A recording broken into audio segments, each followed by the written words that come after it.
listeners, and welcome to this, what I believe is the episode of the Heresy Accountability Buddies podcast. My name's Jacob, and today I'm joined by... Daniel. John.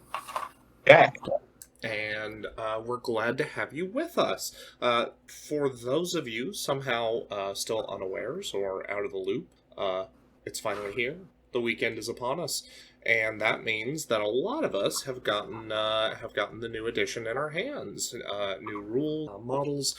Some of us have even gotten a couple chances to get some games in this weekend, and we're all really excited to talk about. But before we get into that, we know what we've got to start with. The thing it's always time for, hobby progress. Who wants to get us started? I guess I will. This is John. I've been cleaning my room a little bit. I've kind of, as a joke, whenever I'd go buy bits or buy stuff, I'd throw it all in a corner or in a big box and say I'll get to it sorted later. I've always been the guy known for having complete organization, and whenever I'd buy bulk loads of bits or clip sprues, I'd clip the sprues and put them away. But whenever I'd buy stuff or finish little projects off and on, I'd just throw them in a corner. And the day that Future John or Present John dreaded was Future John's problem. So Future John had to do some work this week. So I've been putting away bits all day today.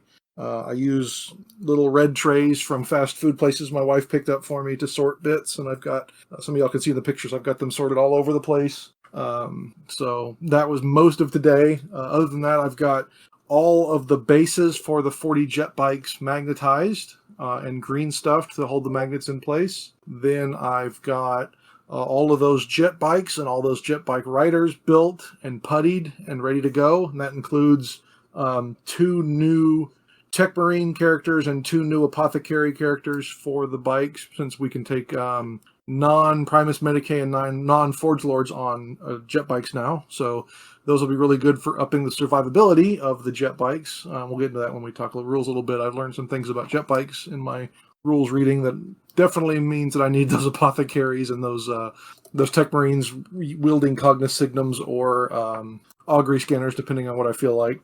And then I cleaned up a little bit in my long-term storage and found 3 half-built rhinos, found 5 unbuilt rhinos, and brought all those out so that I can work on everything together along with my new box. And then I ordered 2 extra Spartans from a bit seller on eBay for less than a resin Spartan costs, so I figured those would be worth it. And so I'm going to wait till all those extra Spartans come in the mail to get everything together to build all 4 Spartans at once, and then work on all of those tanks at once. Figure that'll kill me a decal sheet or 2.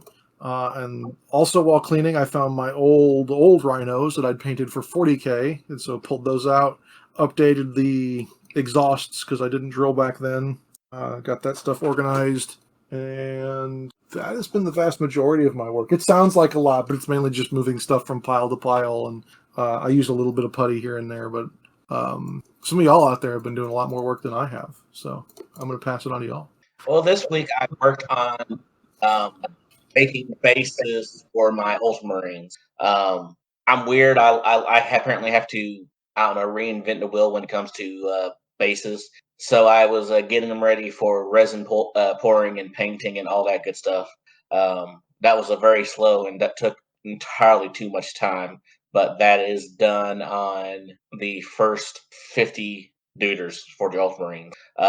Then I got in my box of NuHeresy goodness, along with a Katos, and put that together, and I have it base coated blue already. I have to say that kit was fantastic to put together.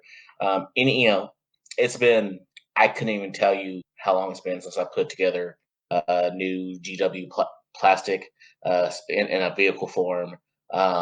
Maybe going all the way back to, I think it was 7th ed with the Space Wolves little mini Cestus assault rams that he had, the little single cap ones. Those were probably the last new plastic vehicle models for GW I put together.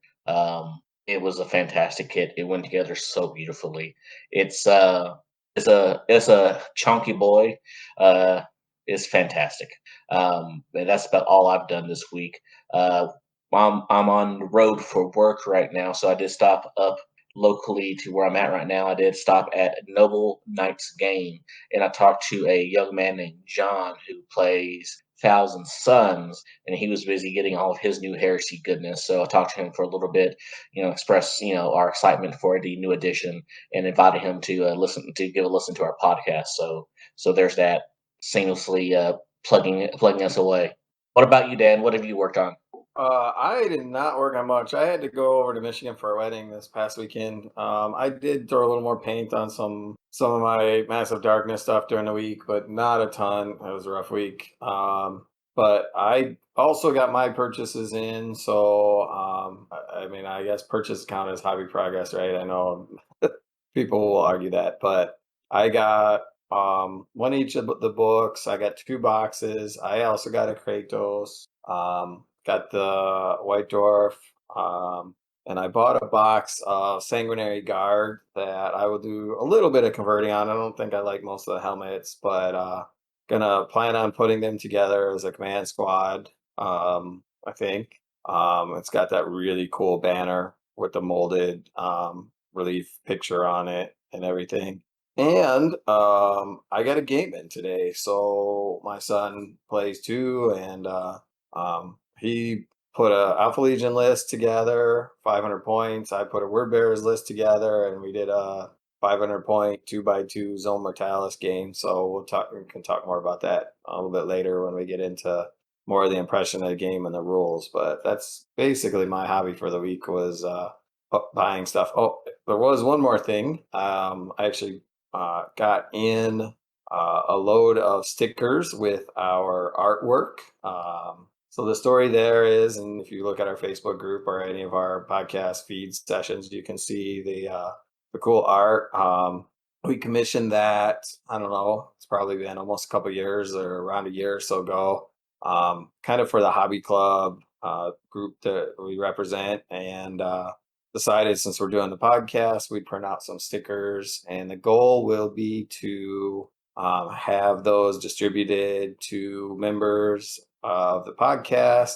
So when we go to events or run events, we will be able to distribute stickers to folks. And I know I posted some up on the Facebook group and we had some interest. I know one of the guys was from Australia, so I don't know, we'll have to figure out how that would work, because we're going to send some down to Australia. We need to find like one person and ship them a whole bunch of them to try and carry other people. I actually help with that. I've got a package going to Australia. One of the guys in the iHorse needed some shields for his Space Wolves, and I'm just mailing him a bunch of shields next week. So I'll get in touch with you after about that. Perfect. So yeah, so but that's kind of it for me for hobby. But I want to mention that hobby adjacent, I guess, kind of sort of as a purchase. Certainly very exciting. Well, that brings us, do we want to do your hobby progress or mine? I don't care. I've got one dude, and that's about all I've got. Go ahead. Sure. So I have completed Horus Aximand, the Little Legend Faceless Space Knight guy. I've got him done, finished. I think he's pretty decent. I'm rather happy with how he's turned out. I got a couple pictures of him and his base posted to the Facebook group and to my Instagram. Hey, Duncan. Yes? So you did add to him, right? As further than he was originally sculpted, and you added the cape, right? That is not an additional cape that I sculpted. No, that was one from the new resin Sons of Horus Praetor. I clipped that. I have 2 of those, and I used one of those for him. The Forge World Artificer Praetor. Yes. I wasn't implying that you sculpted it, or but I thought you had grabbed it from another part, and I thought it looked really good. So I just thought, in case anybody else was interested, what bit you used. So yes, I used that bit. I'm actually building the Praetor. I've got him built now, or I've got my second Praetor built. The first one I'm using for parts for various things, but the new one I'm doing, I've got him sitting over here, base coated and assembled, and he's waiting for complete assembly and complete paint. But I'm also working on, since I can't run my airbrush while we're doing the podcast, I'm also assembling 10 Reavers, because the Sons of Horus need more Reavers. Well, and you built most of your Reavers with Volkites and jump packs, and that's something we'll get into, I suppose. I miss my Reavers with Volkites. Child only you loses one weapon option and cries. Man loses mini units. They also lost Your tears mean bolters. nothing to me. They also lost bolters. They also lost jump packs. It's okay though. We gained a second wound. See, you win some, you lose some. Yeah.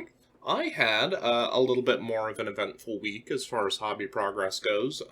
Finally got around to cleaning out my studio after, probably 6 months of not using it.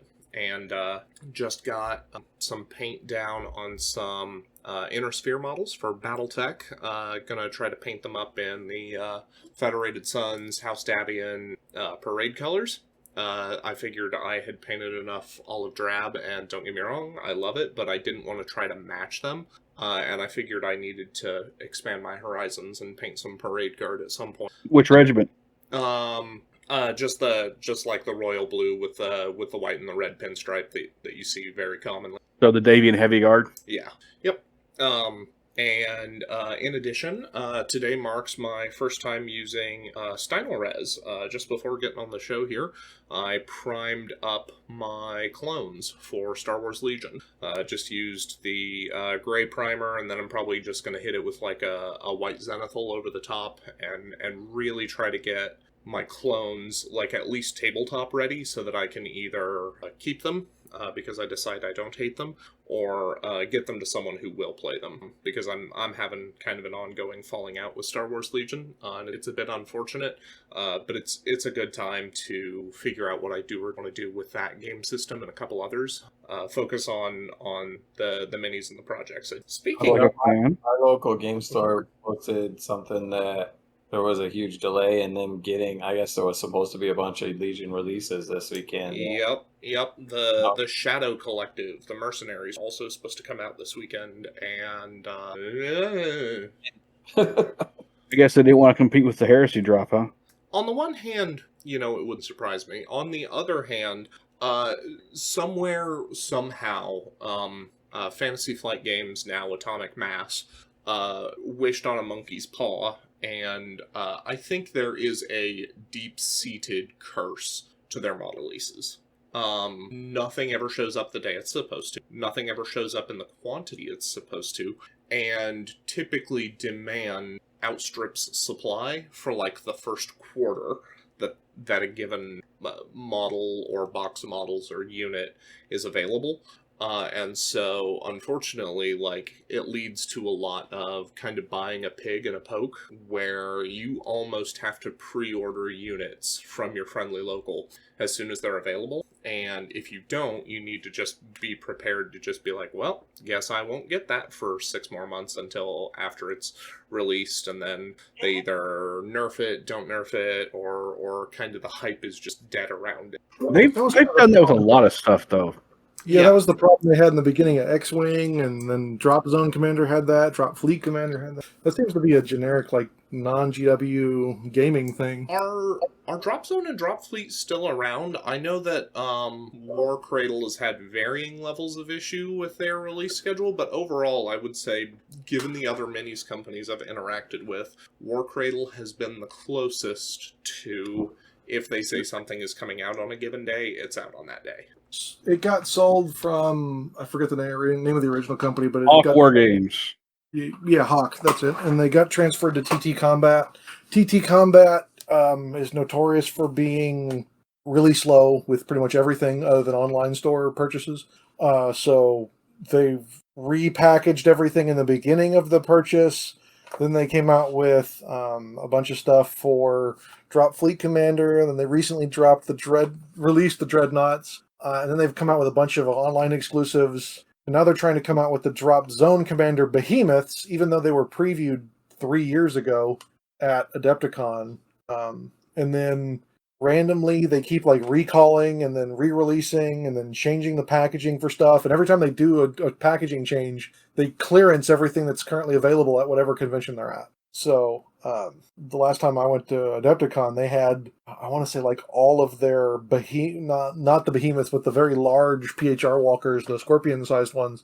They were $20, and so I picked up enough to do a full scorpion army and a whole bunch of other stuff. And then they came out with new scorpions because they'd redone the packaging, and now they're re-releasing those. And it's so weird to watch that company try to manufacture. Oh, man, That sounds almost as bad as like the raw hand that Dust got dealt. Yep.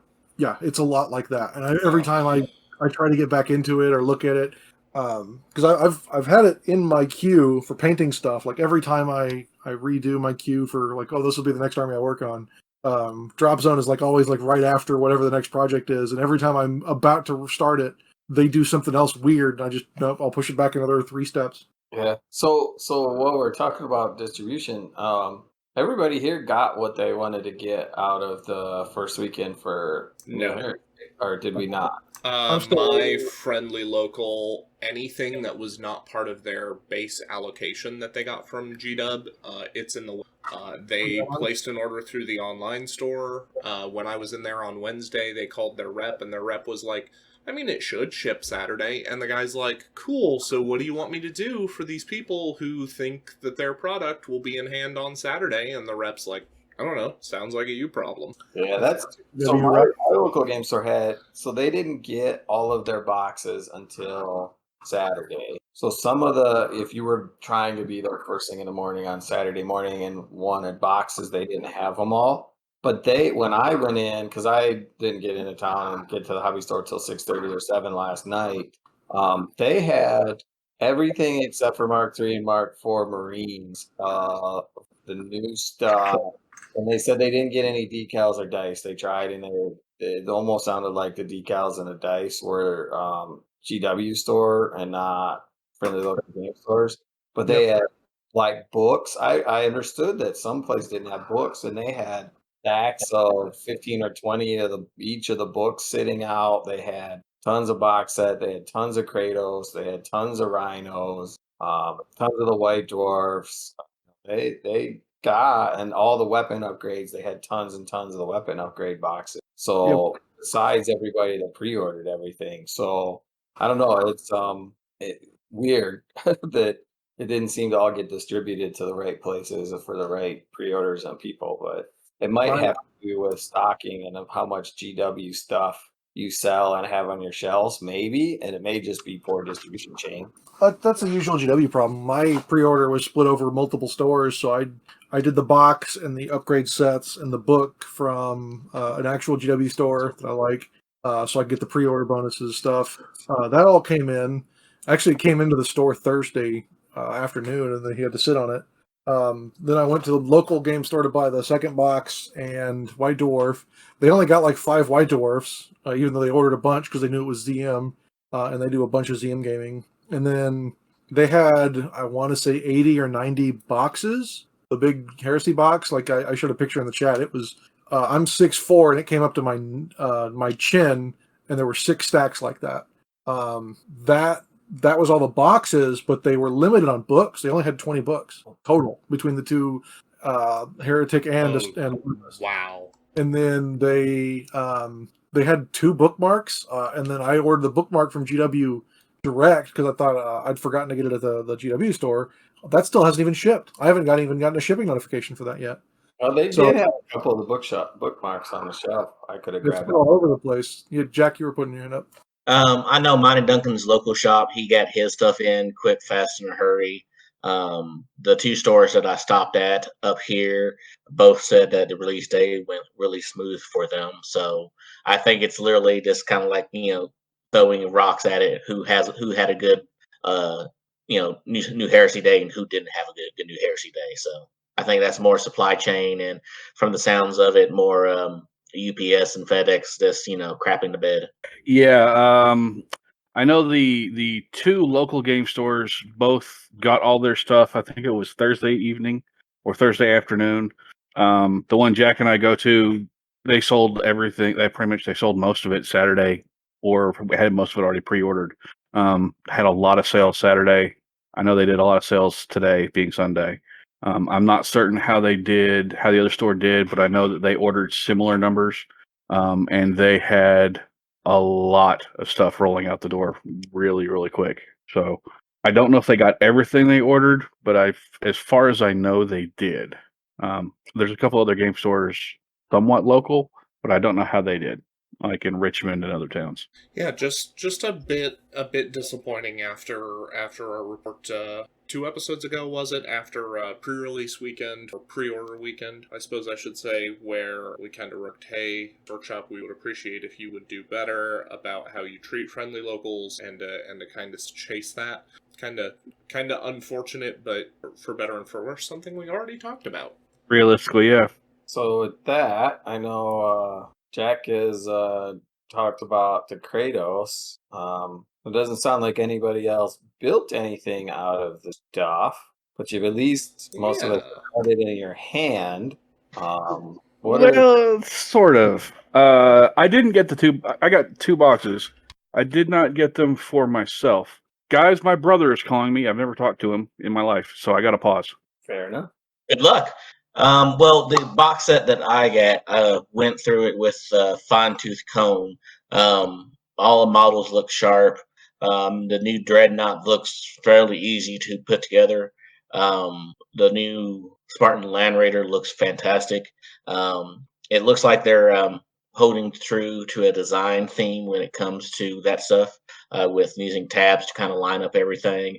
And it looks like so long as you have a flat surface to build it on, looks like you're going to have a fairly good time with it. Getting into the actual nitty and gritty of the actual putting together the Kratos, taking off the sprue. Generally, anything that had a sprue connection to it was hidden in a seam. So that means all you had to do is a little bit of trim up on it, just so that the nub wasn't there if you didn't have a flush cut to it. And then that was hidden with another piece of plastic. For the most part, I say, and probably 95 to like 97% of it. I can't talk today.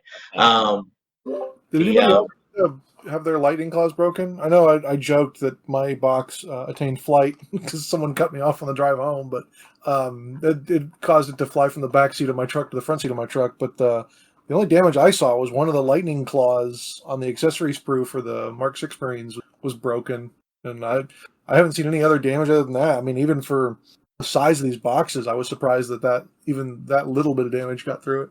So I had a loose leg. I pulled one box all the way out, and I didn't see anything broken. The other one I just went through and grabbed the book for my kid, so I didn't pull all the sprues out. But it scared me because I picked out a set of the Mark IV sprues, and something fell on the ground. But then when we got around and dug out in the ground, it was a little plastic round nub from the orange from the blast template sprue had fallen off. So there was no model breakage. I have to say, looking through it, I was impressed by the sprue that has the holsters and the extra stuff for the Marines. I thought that there's a good selection of extra new bits that we haven't seen before, for accessorizing the Marines. I was pretty impressed with that sprue. In addition to everything we'd already seen.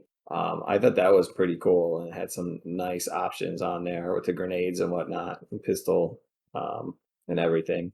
Yeah, I was thoroughly pleased with the contents of the box.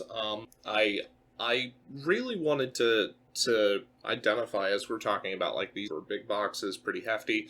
The number of posts that I saw across various social channels, where people were indicating, oh, pour one out, oh, we'll never get black books like these again, and then finally getting these in hand. Are they exactly the same? No. But, like, these are great big books. They're full of a lot of stuff. And not just, like, when I say full of a lot of stuff, like, these are not just the rules. Sure, they don't have exactly the same campaign setting and things like that some people were calling for, hoping for, asking for, but there's a lot of color plates and the kind of things they would want or expect out of a black books or out of a codex that we didn't necessarily, for better and for worse, get with a red book. Thoroughly pleased. That being said, I am already missing, or lamenting the death of the small softcover rulebook as a TO, and the ability to bend that over and fold it over, however you got to do, and thumb through it. The ease of packing that around, I miss that already. I already cut the ad page on the back of mine, so that way the second I open the back cover, it goes right to the glossary, because I was tired of I opened it 6 times, and every time I'd get that one page stuck. So I just said, nope, screw it, cut it off. Ooh, I might have to follow that. Did you see the announcement today, though? Where that's coming, and we're getting a black book of it?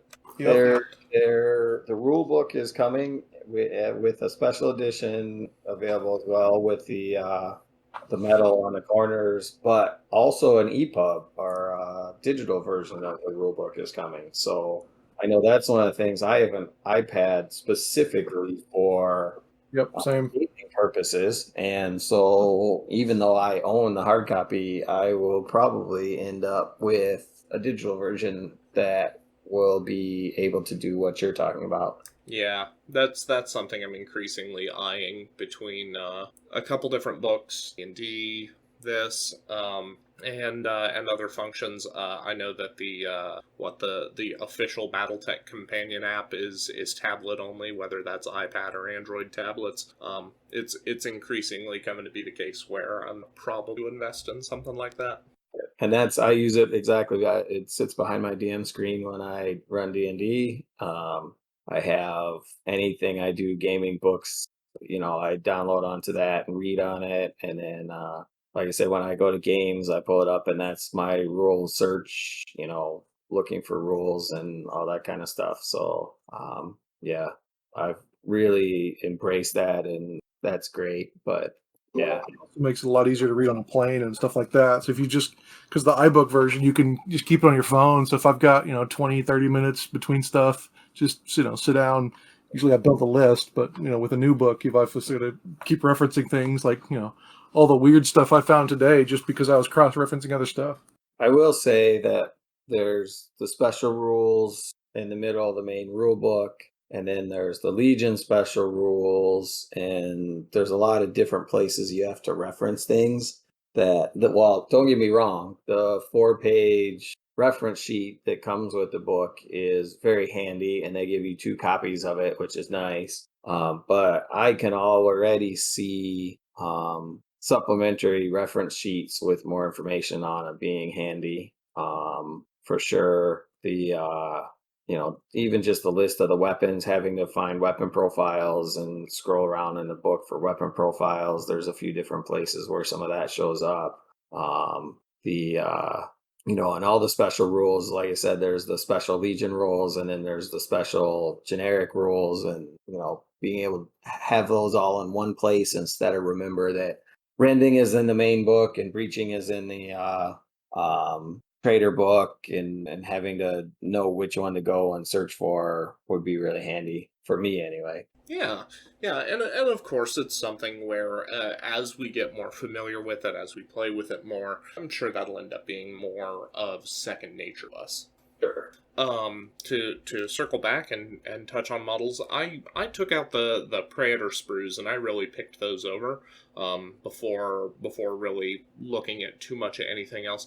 Anybody else think the armor mark or styling that they chose was just a little odd? For better and for worse, like it felt very modern 40K. So that meant like you did have strong details in some areas that you probably wouldn't have had on power armor before.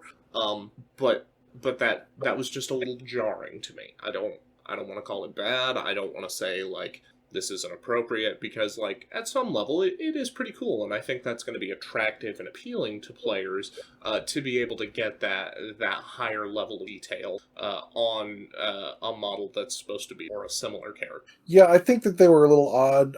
In fact, I'm having trouble trying to fit them into my Ultramarines, but I've seen a lot of really good conversions out there. I posted a couple in the group, and I've seen some other ones pop up recently they look more, Iron Warriors-y, or other places where they look a little better. I really haven't seen ways to make them look, I guess, as factory. And that's kind of how I like to look at my Ultramarines. I look at them more like, Detroit during World War II, kicking out as much exactly the same stuff as they can as fast as possible. They just look so, like you said, unique, and more, to me, more AOS and more new 40K than they do Heresy. Yeah.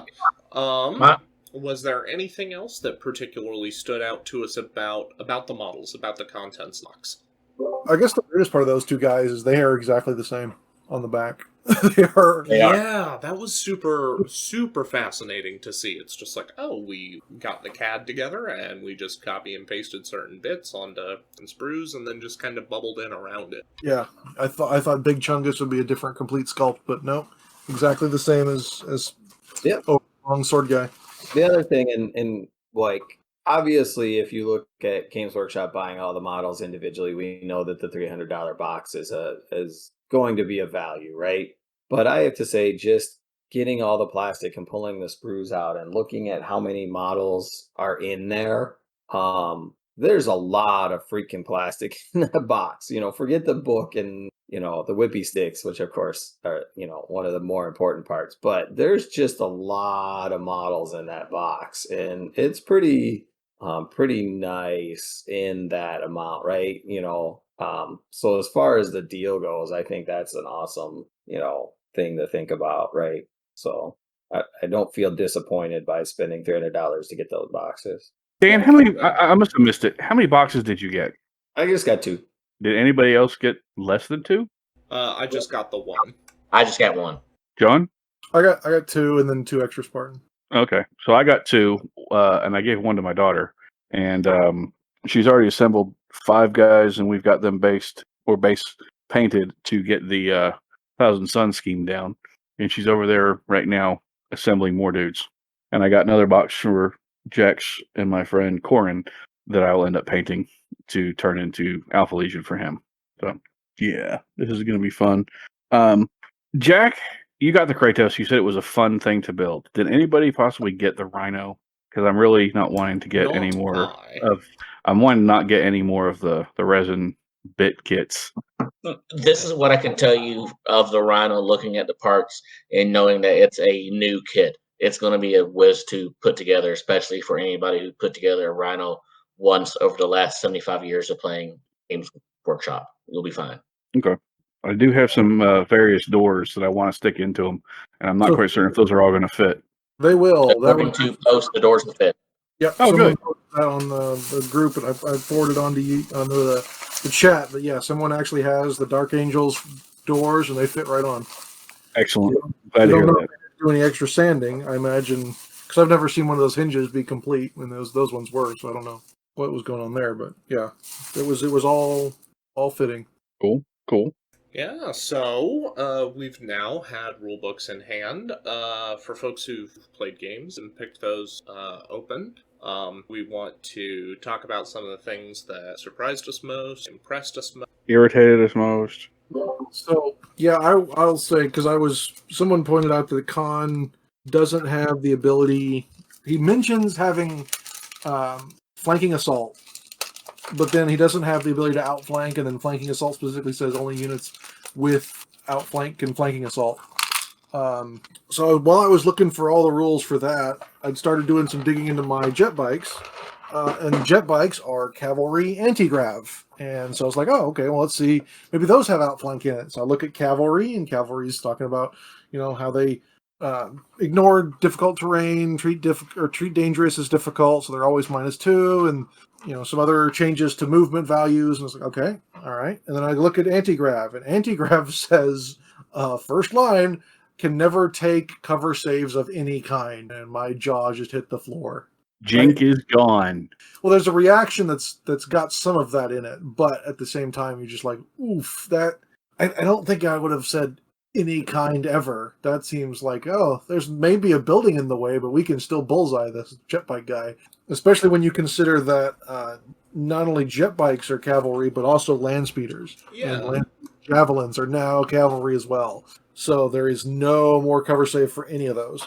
Yeah, it seems to be based on my limited experience with the new ZM packet that the vision for jet bikes and javelins for those anti-grav is that they are hovering so far off the deck. They're not flying proper, but they're so far off the deck that you're just not able claim cover effectively. Yeah, which then very makes different. It makes it weird that they can still go into close combat and assault, but Yeah, there's a lot of fluff book too, where White Scars are weaving in and out of terrain or diving around things. And it just seems like it's a little secondary, kind of taking that out of there.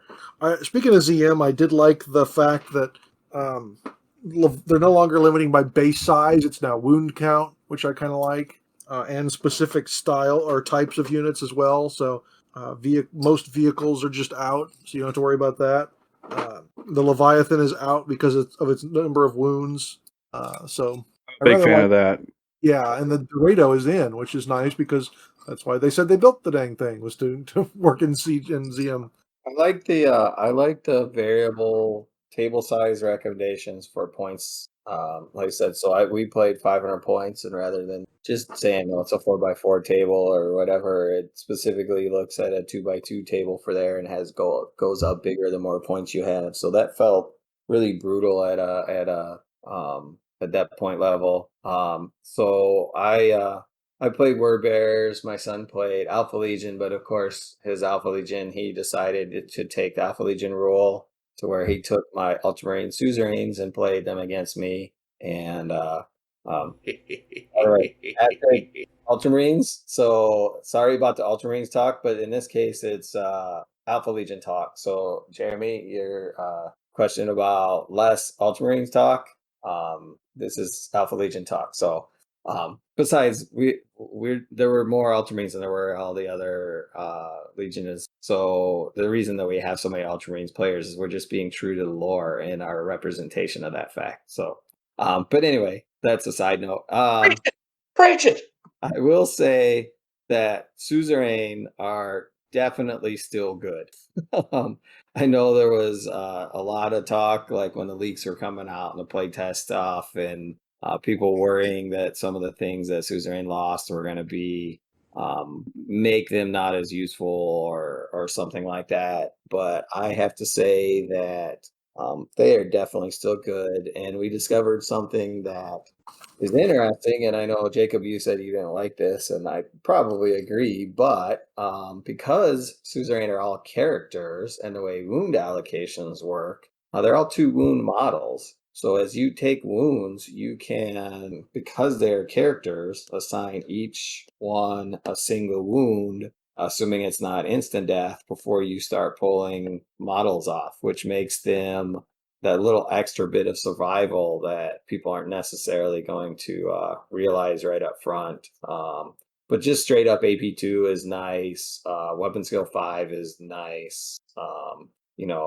2+ with an invuln is nice, right? I mean, there's all the things that you like about a unit are still there. So yeah, I got my butt whooped in the game. We made it through 2.5 turns, and I had a recon squad to come on the table, and basically most everything else was wiped. So it was a quick game, but it was fun. Can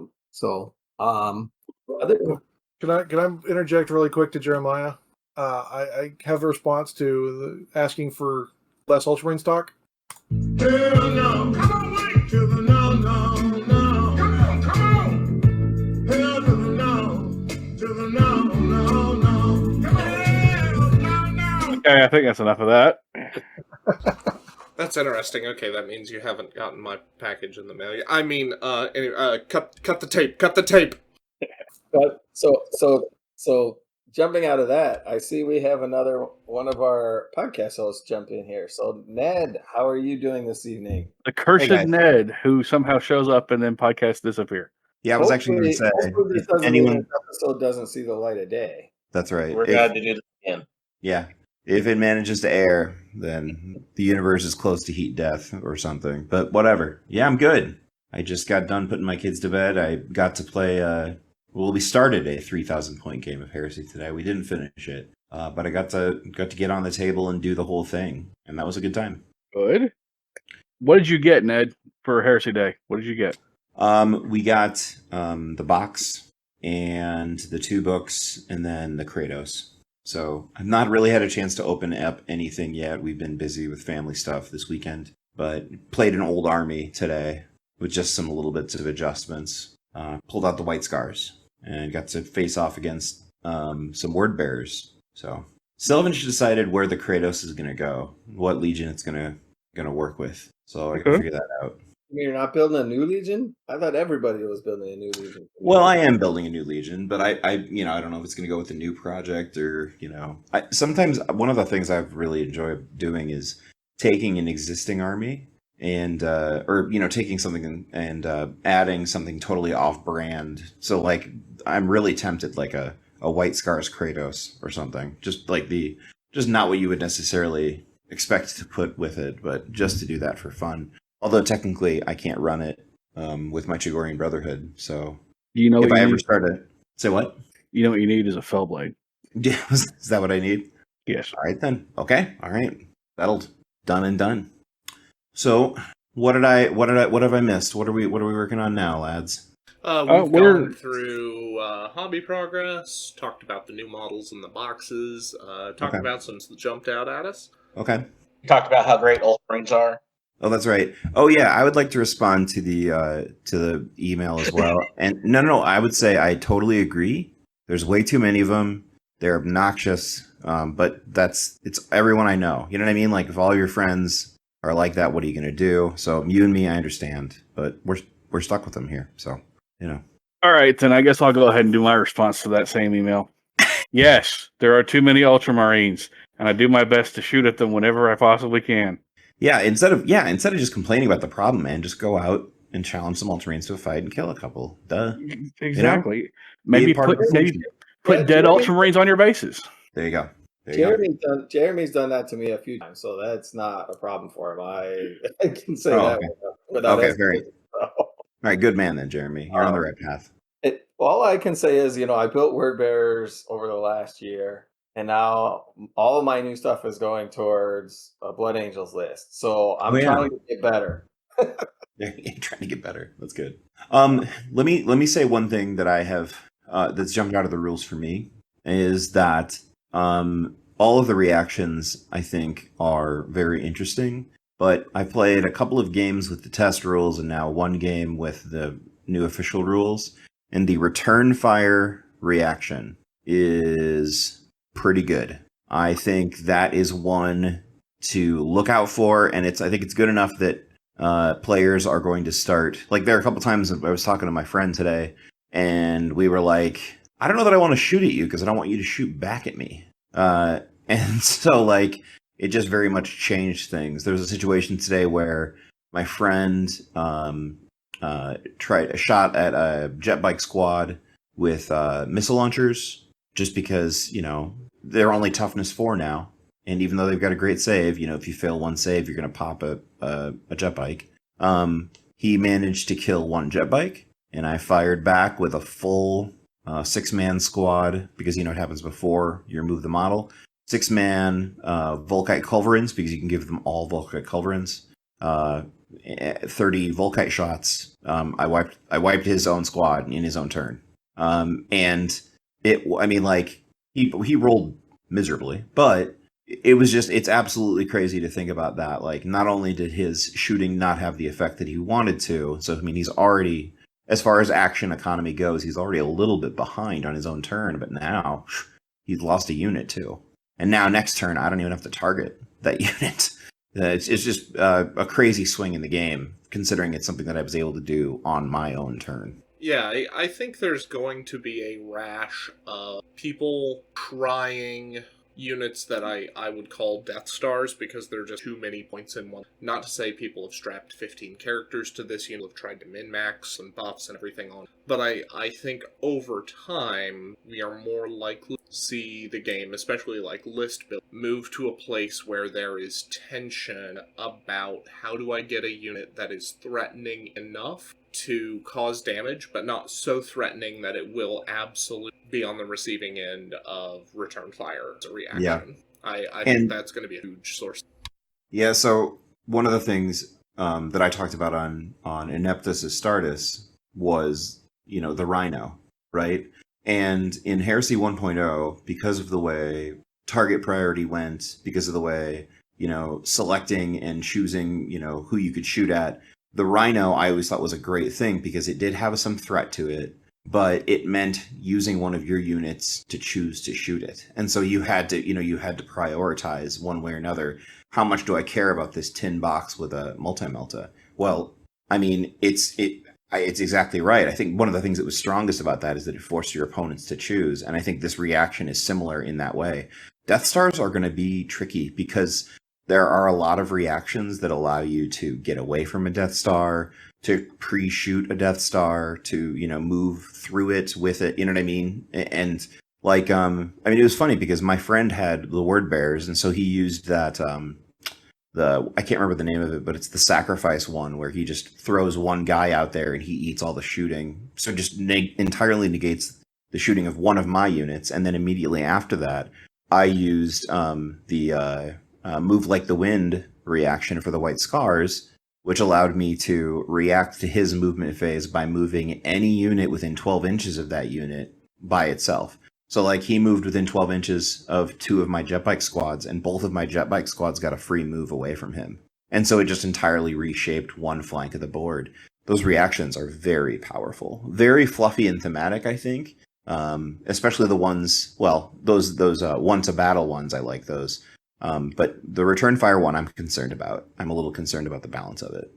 For me, it's also been kind of caught in the crossfire, knowing that somebody who I talk about the game with regularly plays Iron Warriors, looking at Siege Tyrants in the context of, cool, so if the enemy decided to bring in reserves for some reason, you get free Interceptor because the Omniscope exists. You get to return fire. If you have the war... you also have the shoot your gun twice, return fire once per game. Yep. You have Overwatch at full ballistics skill, and I'm like, yeah, that's certainly something. To the point where I'll put it out there with the event that I'm on track for July 23rd at the Battle Barn.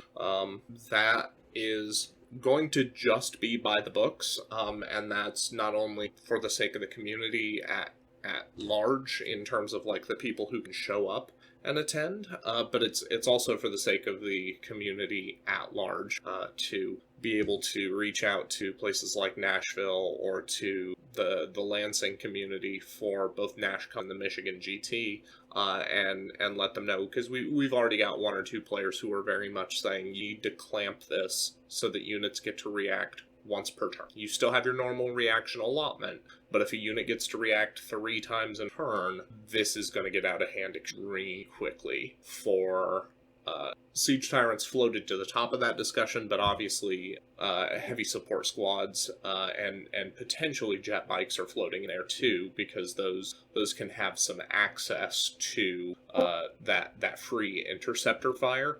And can really exponentially multiply their total damage output. What do you have to do to get free Interceptor again? If you take, either if your squad can take it natively, the Augury Scanner, Okay. in addition to jamming up and locking out certain aspects of like Scout and Infiltrate, Yeah. it also gives you an Interceptor that does not count towards your... Oh. reaction list. So if your I guess- whole army has them, your whole army gets to fire Interceptor. And For jet free. bike from the you can attach a tech marine. Tech marine can take a jet Mhm. bike, Yep. and so jet bike or apothecaries and tech marines are both now 8-man, and then you detach them like you could before with apothecaries. Yep. They got so much better. I think you'll see a lot more of those selling out on Forge World. Which, ironically enough, I looked the other day and both of those had gone up in price. It seems generic tech marine is now like $40. Holy Not saying- cow! Yep. Foil hat, but never know. I mean, we've heard the argument before that the game has been monetarily balanced, and that's been a balancing factor behind bikes and jet bikes and heresy. I don't know that I believe it, and some of that may be cognitive dissonance, where I really hope they would balance their game out. But definitely. I wonder if that's also why we didn't get the rotor bikes. I forget the name of them. The SARS. Oh yeah, the Yeah. Hussars that came out in Book 9. Yeah, and the jet bike. Were score- those both- Book 9 or Book 8? They were 9. Okay. Because I bought the parts to convert both of those, and they both, in this edition, especially with all these reactions, those Hussars would have had augury scanners and auspexes and all the other everything, because that's literally what their fluff is, that they're the scouts that are pinging all these targets ahead of time. I wonder if that's why they're not coming out of the gate, that they're trying to playtest them a little more. Possible. You never Certainly really know. possible, yeah. Well, it's I- also Go I mean, ahead. like the Charybdis also went up significantly in price too, and I think it's the only drop pod that has assault. If they Yep. put assault around. Yep. Someone else has opened that door, so I can walk right in. I have played varying levels of drop pod army, either hybrid drop or full drop, since probably 2010 or so. I was in the game when TOs would not allow Forge World units at 40k events because the Dreadnought drop pod would allow you to deep strike directly into close combat, effectively, in 5th edition. And we did things and moved away from that, and as someone who played drop pods for this much time, seeing the changes that have been made to what we've referred to at times in the local group as a hybrid drop armies, where you have some drop assault support or traditional army, and the way that orbital assault is being handled this edition, they really want you to either take 2 Charybdis or 0 Charybdis, and that's disappointing. That's discouraging. Now, that being said, if I've read the rules the way I think I've read the rules, taking a single Charybdis in an otherwise normally functioning army can work, but taking a single Charybdis in orbital assault is not, in general, something I would encourage people to do.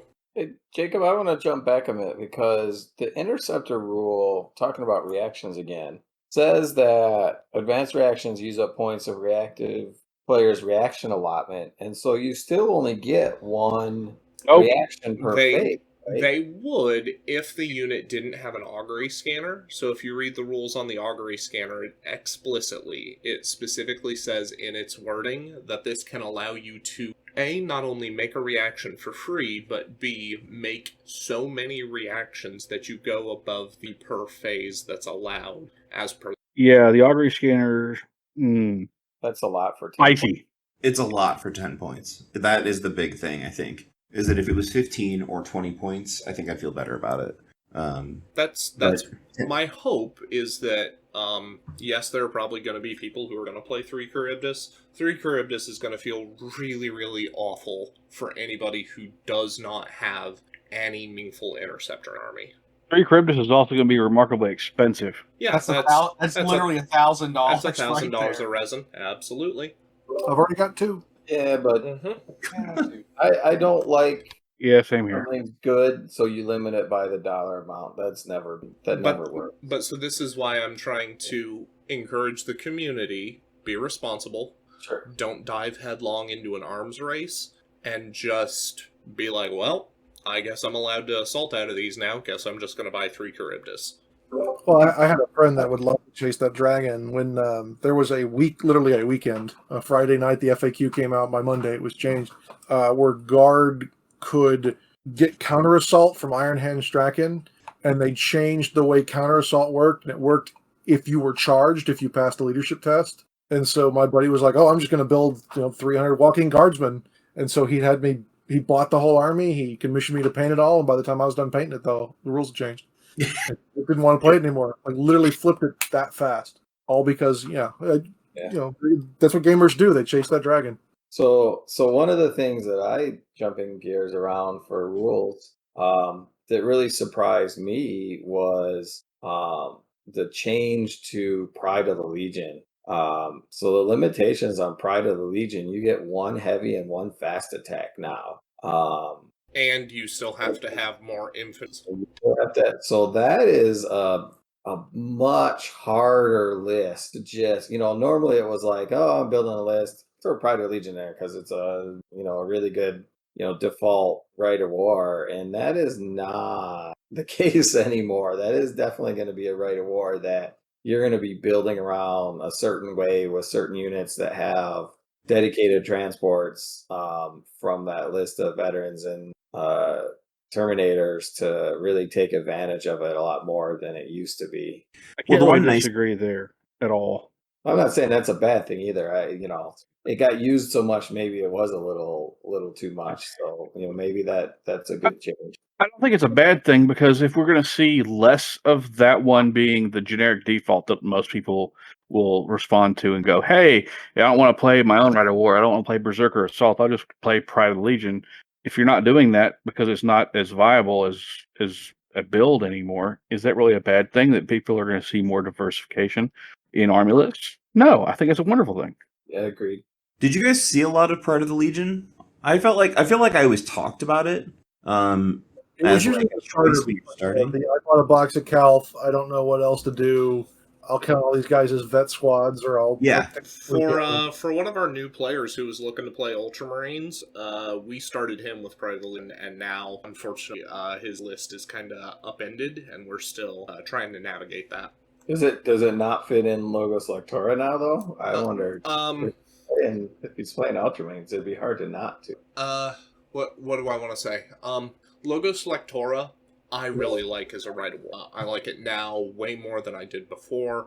I think it promotes a lot of player agency. Mm-hmm. And it definitely reminds me of some of the things I felt like I could do with Alpha Legion previous. The amount of choices you get to make. But especially for a new player, that's a lot to let him hang himself with. That's fair. I can. I have seen enough people, like, for lack of a better way to talk about it, like, hurt themselves with Alpha Legion and vet squads and just making a lot of bad game start and then just get rolled over, and they're like, what happened here? And so in his first game, that happened too. He played Logos Lectora, and he was like, so do I have to pick one of these? No. Well, but I should, right? Because they give me things, right? Kind of. Well, what do you mean, kind of? So you can get into the analysis paralysis, right? Really easy. Mm-hmm. Well, not just that, but like taking the full march, while it's great in some of the later terms of the game, can really hamper you if you take it in the first turn or two, because it's going to impede your weapon skill and your stick skill. Mm-hmm.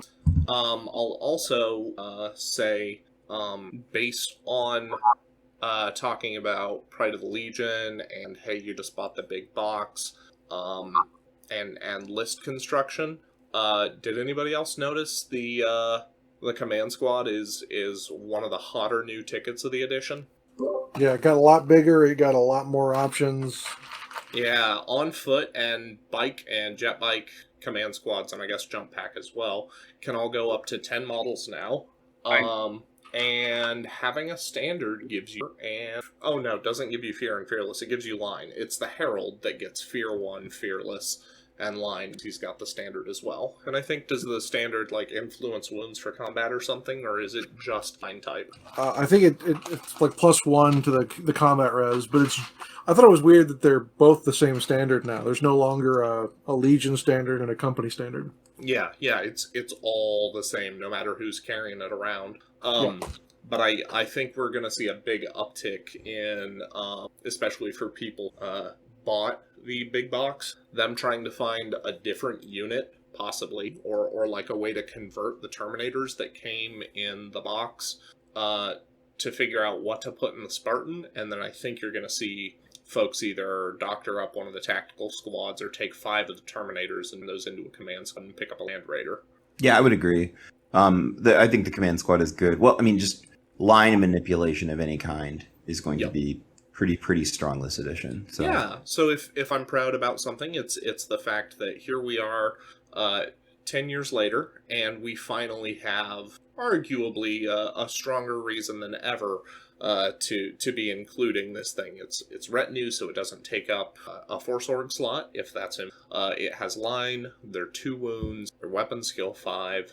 In the case of jet bikes, and take all the shiny jet bike guns on them. Not quite. So you're limited with the command squads to only taking the heavy bolter. Oh, interesting. Okay, so you can't take the Volkites or the multi-melt as a command squad.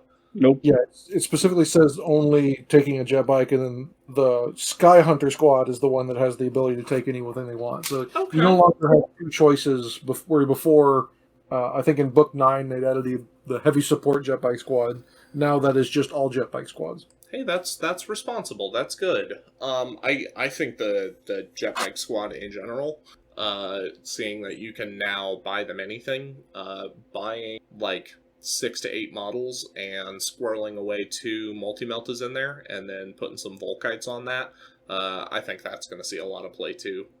So that brings up another interesting point: is the loss of melt-a-bombs pretty much Where? across the board. Yeah, So jet bike, the ability to take it unit wide. Yeah. yeah, a lot of people were buying like 3 jet bikes and then giving those 3 jet bikes melt-a-bombs and a multi-melta, and then using that as their little cheapo Suicide kill squad. Yeah, the only squads that I've seen that can even take melta-bombs now are the recon squad, and I think the breachers. That's about it. Destroyers, I think, can still take them, can't they? I didn't look at them. I left my books in the car, and that's very far away, so someone's gonna have. Jumping back to the command squad thing, because we haven't talked about Ultramarines enough this episode. Suzerain retain their right to be a retinue, and you can still take a Suzerain command squad. And not that that was ever bad, but it continues to be a good thing, I think, when you build a list. And I think you will see that be done more often than I did in the past. I did it a lot, but I did not often see other Ultramarines players using the Suzerain as the command squad, and I think you will see that a little more often. Yeah, they lost the ability to take a standard. They're still line, but they can't take a standard anymore. No, you just don't get it automatically. You have to buy it. It's 15 points in the retinue down in the bottom. The suzerain can? I just read it. Yeah. Okay. Okay, I didn't see that part because Yeah, it's not in it's in the honor bearers rule down at the very bottom of the block that one of them can buy a standard for plus 15 points. Okay, cool. I saw that they can still take as many thunderhammers and plasma pistols as they want, which is good. Yeah. So, but that's I bought the box of 5 sanguinary guard, and now that John says he has some more of them, so my plan is to use the Zephon model, not as Zephon, but as a console praetor or something else, dolled up maybe a little bit, and make a command squad to run him with. And I still haven't figured out for sure, but there's I don't remember the name of the rite of war, but you start with part of your force on the table, and then you can drop everything else in between turn 2 and turn 4 for the Blood Angels. And I'm thinking Day of Revelation. I'm thinking to build towards that. I haven't decided for sure yet, but I'm thinking, Kratos and a Sicarian and a couple Spartans on the table, and then drop a whole bunch of swarms of freaking jump pack dudes in at some later turn. I like how you just casually said, I'm just thinking about 1,500 points of armor. And then, you just casually, just, a couple Spartans. But the two Spartans are going to be filled with 20-man tactical, so you got a whole bunch of dudes in there. Yeah, for sure. Oh, that leads me to a thing I'd like to also point out. The dearth of AP2. Yeah. Yeah, it's hard to come by since Plasma received its treatment. Now that being said, Las Cannon's got Sunder, and Multi-Melta's got Twin Linked, and Armored Ceramite is gone. So I think those weapons are going to be on the uptick. But yeah, the Plasma Gun Squad, in my opinion, is probable. Those generic Plasma Vets that everybody and their son has rattling around in an Anvilus or rattling around in a Termite. Not so much anymore, guys. I think word bears when you buy if you buy the Warpfire upgrade for them, because that gives them breaching 4+. So then you're considering you're most likely wounding on 4s anyway against a generic Marine, that means anytime you wound, you're wounding on a 2+ AP then. Right. Yeah, but a lot of people, myself included, use them for in the back of everything, deep striking in, and then there goes your artillery tank. Oops, there goes your squad of siege tyrants or your Fulmentaris. Haha. I mean, you can still shoot a tank in the butt with a strength 7 weapon. I mean, you can ping it down just as easily as you would before. But I think the biggest thing is with the nerf to the AP. It makes Terminators more survivable, and they already have another wound now. I mean, Terminators are good and proper scary as they should be. Yeah, Terminators definitely got a lot better. Oof. And then Dreadnought existed. Yeah. Go ahead. I was going to say, I played, I made a Chaplain Diabolist for the Word Bearers today.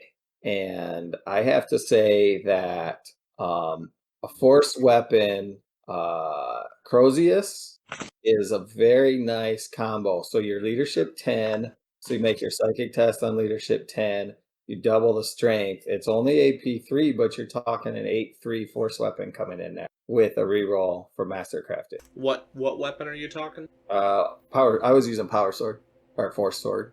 Okay. How'd you double dip chaplain? Any character and word bearers can buy Diablo. Oh yeah, that's right. Yeah, Diabolist or Burning Lore. Yep. Yeah, traders only get Burning Lore. Any character can buy Diabolist. Yep. At least tell me if I'm wrong, because I I don't think I missed anything in putting that character together, but it's possible. Yeah, I'm not really sure about how often everybody saw word bearers before, but we're definitely going to see more word bearers this edition because I think they're pretty darn good at this point. Well, the leadership not being able to drop below 6 is huge, right? I mean, it means that most combats you're still having a chance to jump into combat no matter how badly you lost, right? It's actually funny you mentioned that, because I was talking with a guy who plays word bearers, and there's another guy in my group that I play with very frequently. He plays word bearers, and he was talking about how he didn't know if he thought that leadership 6 and then the win all tide combats was that useful. And then they both have played games since, and in both of their games, it came up. Winning a tide combat and the usefulness of that leadership 6 cap. You can get to 6 really quickly in this edition. So I think it's very, very strong. Yeah, I think the word bearers, who, let's be honest, were kind of not very well represented on the tabletop at most events, or really in a lot of gaming groups, probably because people didn't like Erebus or didn't like the actual idea of having them. Well, they're not bad. They're actually really good. What I hope is that all of the rules are really good and we see a more even spread of everything across the board. I don't think from either of the books that I thumbed through that any unit other than maybe Praetorian Breachers, just because they exist in the same legion as suzerains and they're so directly comparable, I don't think any unit or legion comprehensively stood out to me. No, I didn't see that at all. I would just like to advertise to the greater accountability buddy listener group that the local meta in Eastern Iowa is very low Ultramarine, very high word bearer. So come join us. It's very nice here. It's not as hot as in the South. Alabama is there's no Ultra. Oh, really? None. That would be the one thing that would make me move to Alabama. But good job. You got me. I'm on my way. Yay! I'd like to bring up a thing that Dan has talked about a lot today in the chat. Tactical Marines have 1 attack. Yes. Yeah, why is this news? Well, because some people online... Don't make me get the swear jar out, just so we're clear. Before we start this, don't make me get the swear jar. For 20 years, don't do this. Sorry. Yeah. Some people have a bad interpretation of... Okay. Some people have a bad interpretation of how rules work and intention, and are trying online to convince everybody that Tactical Marines have the hidden close combat weapon and a bolt pistol. And it's ridiculous. They have a bolt pistol. If you don't have a weapon, you have a single close combat weapon. It doesn't show on your profile. If it's not on your profile, you have a bolt pistol. That's your close combat weapon. Stop trying to say that every single Tactical Marine has 2 base attacks. Now, okay, it's not on. so. In the interest of being positive, the English language is very hard, and for some players, winning games is also very hard. Okay, we're not talking about Dan here. Why do you gotta do him dirty like that, man? To be fair, I agree that it should be 1. I wish it was more clearly written so that people couldn't interpret it otherwise. I will refer you, sir, to what Anuj said. I never believed it should be otherwise. I just wanted to find a clear and distinct rule that proved that it was wrong, and I don't think it is completely clear as it should be that is the case. And it would take like one word in one added to a sentence in one of 3 different places that Okay. could clear it up. They've already given that- us a new edition and new models, and that includes moving resin models to plastic. They I'm will not- say, don't ever ask me for another thing as long as you still have money in your wallet. Fair enough. I mean, yeah, that's pretty much what we're going to look at. I'd also like to speak about the Dark Angels getting kind of screwed. One of their rights of war allows them to have 20-man squads that get a free or get a centurion who can be added to that squad, purchased for that squad, but does not get a console role. He's purchased basically as a squad upgrade, giving them a 21st member, and you can't give him a console stuff. Because of him being bought that way, and him being an independent character bought for that squad, you cannot put a tech marine or an apothecary in that squad because of how the apothecary rules work. It says if the squad is purchased with an independent character, which that centurion is, you cannot attach an apothecary or a tech marine to it. Ooh. Is that to prevent putting a tech marine or apothecary in a retinue? Yeah, in Because a it- command squad, yeah. So No. so- Command squads don't get purchased with an independent character. They're a separate entry. In this squad, specifically in this Rite of War for Dark Angels, 20 guys, 20 Tackle Marines, you buy a Centurion for that squad.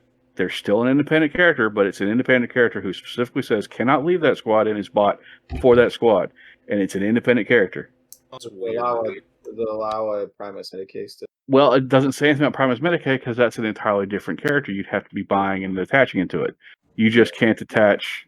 Yeah, that's an attachment, Dan. That's not a purchase. So it sounds almost like this rule is literally written to stop this one Dark Angel thing. It sounds a lot like it. Could you? I don't. No medics, you die like the rest of us. Could you not purchase the guy for the squad and then attach an apothecary? Sure, you can go ahead and not get them a generic Centurion purchased for that squad. But And at that's that the- point, you're just a 20-man squad. Right. The bonus for that squad was you can buy an extra Centurion who doesn't take up a force organization slot. Now everybody's poring over their rule books looking at this. I don't have my loyalist rule. I don't have any of my rule books yet. Is They're it the coming- Deathwing? they'll come into Is Wednesday. that the one? Stormwing, Rite of War. Anyway, while people pick through that, pivoting back to where we were talking about dreadnoughts and the death of grenadiers, Thunderhammers are actually something to talk about this edition because brutal. The same thing that makes Contemptors, in my opinion, like super invalidate Terminators, but cool for anybody. We talked about suzerains. Definitely encouraging taking like 1 or 2 Thunderhammers, floating in a squad like that, just to have somebody ready for that kind of shenanigans. You ain't wrong. Contemptors are going to be nasty. And enlighten me. Pretend like I don't have the book in front Yeah, of me. okay. So let's talk Cataphracti Terminators, which are the thing that probably, especially now that we've had 2 box sets come with them and 1 box set, the brand new one has 10 in there. 5 Cataphracti are 175 points. They have movement 6, weapons ballistic skill 4, strength tough 4, 4 wounds, 2 wounds a model, I 4, 2 attacks base, maybe 3 on the sergeant. Lead 7, lead 8 on the sergeant, 2 up armor, 4 up invuln. They're the heavy subtype, which means they get to reroll their armor against blasts and templates as long as the whole unit is heavy. So as soon as you attach a non-Cataphracti character, they're going to lose that. It also means they cannot run and they cannot sweeping advance. The Contemptor is 175 points. It is, that Cataphracti squad comes with your choice of power weapon. So what? Axe, sword, mace, or lance? Yeah. Yeah. The Contemptor Dreadnought starts at 175 points. Weapons Ballistics 5. Strength Tough 7. 6 was I4. 3 attacks base. 2 up armor. Only a 5 up invuln. But again, it's movement 8. It's still allowed to run. It's allowed to sweeping advance. It comes native with a Gravis Heavy Bolter, which, whatever, nothing worth writing home about. But its close combat weapon puts it to Strength 9 and is Brutal 3. So for every successful wound that I cause, the same way Blade of Perdition worked in the previous edition, If you allocate that wound to a model, that model's going to have to roll 3 saves, and for each one failed, take a wound at strength. Holy cow. Dreadnoughts just rip Terminators up. Your native weapon skill 5, so you hit Terminators on 3s, they hit you on 5s. Your ballistic skill 5, so as soon as you grab a gun, you can either grab the Gravis multi-melta. Even though that's a twin-linked weapon system, now you're basically guaranteed to hit with your 2 Strength 8 AP1 Armor Bane Melta shots. You could take the Gravis Las Cannon. It's a 2-shot weapon system, and it's ballistic skill 5. You don't have Twin Link to fall back on, but you do get the 48-inch range and 2 Strength 9 shots. So if you think you're going to end up going against, I don't know, Iron Hands, you can use the Las Cannon and just blow Iron Hands limb from.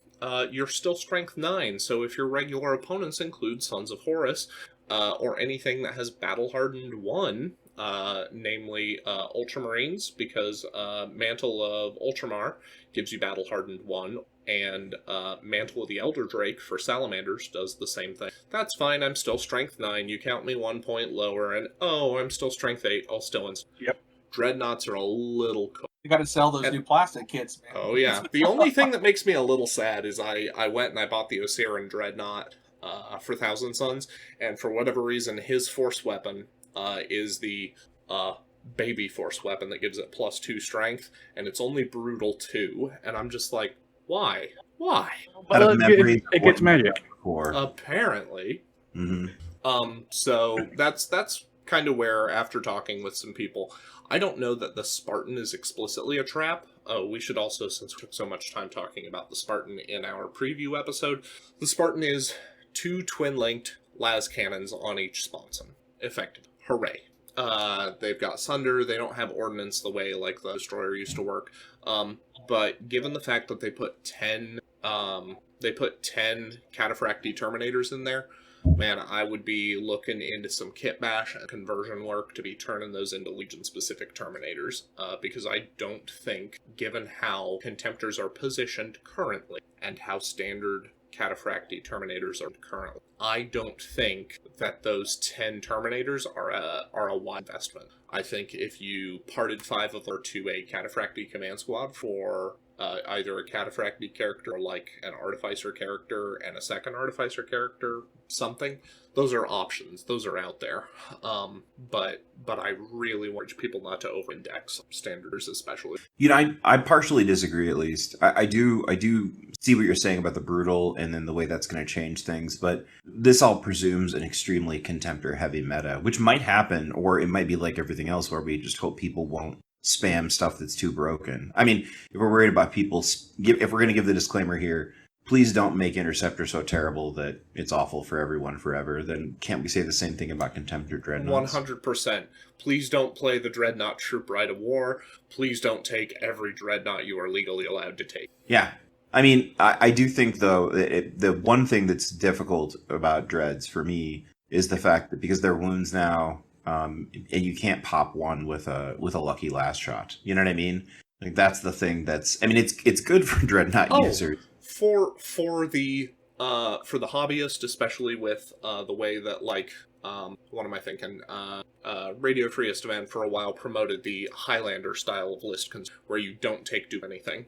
And especially, we talk about the big box, we talk about her coming in there, the ability to get a big, beautiful army on the table that has a lot of different units and different choices and lets you grow and expand as a hobbyist, because the Dreadnought that's in the box has plenty of space for decals or for molded conversion bits, whether you want to do like some green stuff sculpting, whatever you want to do with that model. I'm extremely happy that Dreadnoughts are in the total position they are now, and it should really encourage people to play at least one Contemptor without going all the way to something that caused as many grumblies as the Leviathan did. I'm going to say that I owned my 12 before they were. I may have just bought 3 for my World Leaders. I may have 9 already. Yeah, I already have. I have 6. I mean, we all love Dreads. I mean, they're one of the most iconic things in 30K is the Contemptor Dread. If you don't own several for multiple armies, if you have multiple armies, something's wrong. So I was just looking at the was it the Incandius Contemptor for the Blood Angels, and I already wanted one because of Contemptor with the jump pack is just freaking cool. But with everything you just said and the Claws of Perdition that comes with, it's even cooler, I think. Oh, the Contemptor Incadius from Nick, another member who I don't think is part of the podcast team specifically. He's been trying to play Blood Angels now. He's just like, well, what's the point of this? How good is it? How not good is it? And then he's like, oh, the talons get shred, and they still keep on all this, that, and the other. And he's like, oh, I think I know what this guy's supposed to do. And I'm like, yeah, the Contemptor Incadius is probably better than most other dreadnoughts at fighting another dreadnought head on. It's also AP2 shred. Yep, it's AP2 shred. It doesn't cause instant death, but it does still have, I think it's brutal too. But definitely very adept at dismantling a rival dreadnought. But you can also just give it 2 fists for free. Yep, but you lose shred. Yep. Yeah, you do lose shred. But no, you're right. The talons would help it rip apart another dreadnought. But oh gosh, I can't even imagine what they'll do to Automata. Yeah. Oh yeah. Yep. I'd also like to say I really like the Leviathan as it is now. Oh yeah, tough 8 wounds. That's chunky. He got beefy and he got happy, and I don't see any reason to not leave him with his nasty snippy claw. Yeah, and, there's a real conversation as to whether you take the snippy claw or the drill now. I think the snippy claw wins out, but the drill's definitely worth talking about, and I think that's good. Yeah, again, changing up what we would typically see them armed with. I don't think the storm cannons is viable for a lot of armies. I think the magma melta thing, Madoodle. The Meltalant is unbelievable. Yes. Oh yeah, they moved it to 8 or to 4 shots. So they knocked its strength down a peg, but giving it +1 shot, darn, terrible shame. I'll never recover from this. Yeah, I mean, yeah, he's just going to be fun. Did anybody notice the changes in the flyer rules? Which one specifically? That you can't fly on and immediately fly off anymore? Oh yeah. I don't think could you do that before? Yeah, yes, you could. Oh, I guess I didn't ever know that. Yeah, you can't do that anymore. You also can't jink a flyer either. Nope. Oh yeah, that's right. I do like the interesting flyer reaction of combat air patrol. I think that oh my god, that thing is. You want to talk about something that's broken? Okay, go ahead, tell us. Oh, I think it's overtuned. I just the ability. Which one? Just the Xiphon's ability to just come in on your turn and shoot at full ballistic skill. Like, yeah, it seems a little good. But it's even more absurd because isn't the Xiphon only like 125 points like that? Well, it did go down. 105 and then 20 points for the ramjet diffractor. Right. So for me anyway, it's 125. But yeah, no, I think that's. I have a couple of them that I have never painted, and so I think I'll put a couple of them in different legions. But they seem almost. I hope no one would. You probably wouldn't need to run more than one. I think part of the counterbalance to that is the helical targeting array is now very potent. Yes, the Deradeo with that is. Yeah. Well, you can even just take it on your normal Contemptor. Gives you free Interceptor still, gives you the ability to toggle Skyfire at will, and if you don't have first game turn, I think it either lets the Dreadnought move or lets you still do all that stuff from what I was hearing or understanding. And the Xiphon lost most of its upgrades too. It can only take the ramjet deflectors. It can't take the ground targeting auguries and all that other stuff. Oh my! I didn't see ground targeting auguries anywhere on anything. I think they're gone entirely.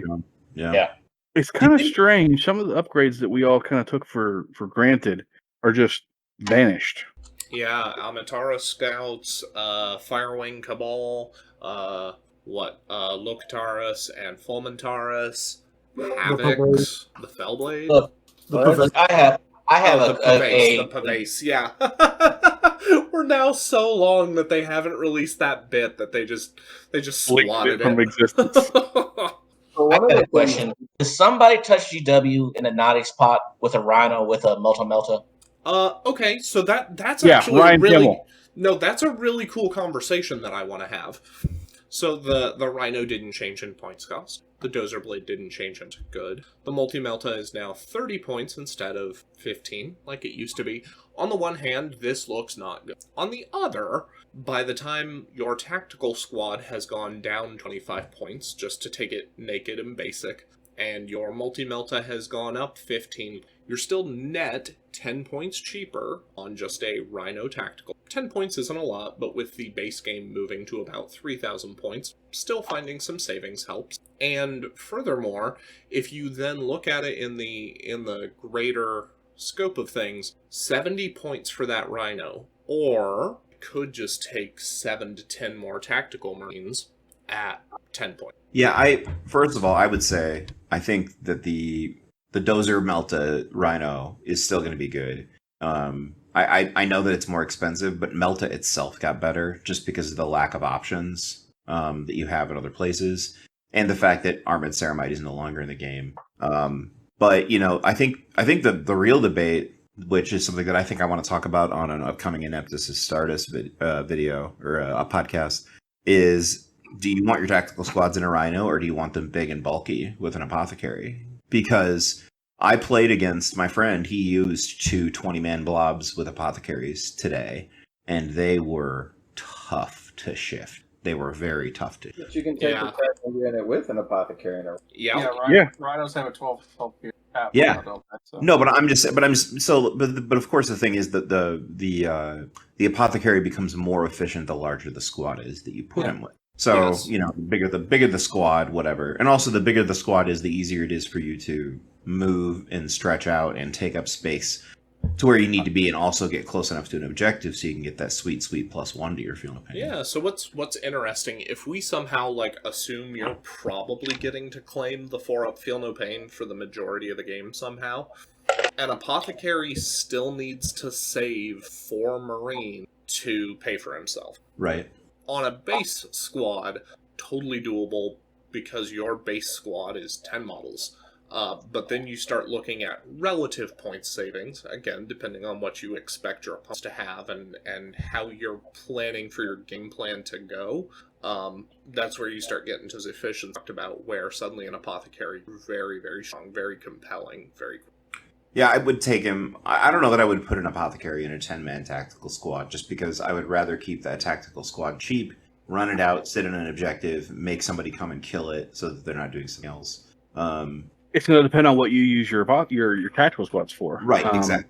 I mean, for example, I'm planning on using at least some of my tactical squads as, for my war leaders, just dudes with chain axes or despoilers with chain axes and rhinos for the moving bomb. And I'm absolutely going to stick apothecaries in there. You will. Didn't the Rhinos also lose the ability to shoot out of the top hatch? I don't believe so, but I suppose I haven't looked closely. Look, That goes back to one of my things about the first impressions of the books that we haven't talked about is there's so much freaking stuff here to go through all at once. It's hard to get through it all. Today my friends and I we started, so I have kids, he has kids. Both kids, the whole families went over to his house. We cooked for the children. We tried to get them to calm down so dads could play some Warhammer. Didn't work right away. Tried a little harder. Eventually, we got to start setting up a table at 2. We really didn't start playing until almost 4, just because we were setting up the table, taking a look at things, and I was trying to talk him through some of the changes in, flanking strike and, the breaching and whatever else, because he hasn't had a chance to look at the books as I have. And yeah, you're right. It was, once we got going and once we understood some of the stuff, but we were constantly referencing these books back and forth. It took us almost 2 hours to get through the first turn. And most of my squad was most of my army was in reserve for a flanking strike. So, there is a lot, especially if you're just getting started. So if anybody's listening and has yet to play their first game, give yourself a lot of time to do so, because you will spend a good amount of time flipping back and forth. and that's something I kind of want to reference, actually. there's a lot of people who are going to be coming into Heresy because they're leaving whatever, or they're just starting and Heresy appeals to them. Welcome to Heresy. You are coming in at a wonderful time. We all are at basically the same knowledge base at this point. It's a new game to us. It's a new game to you.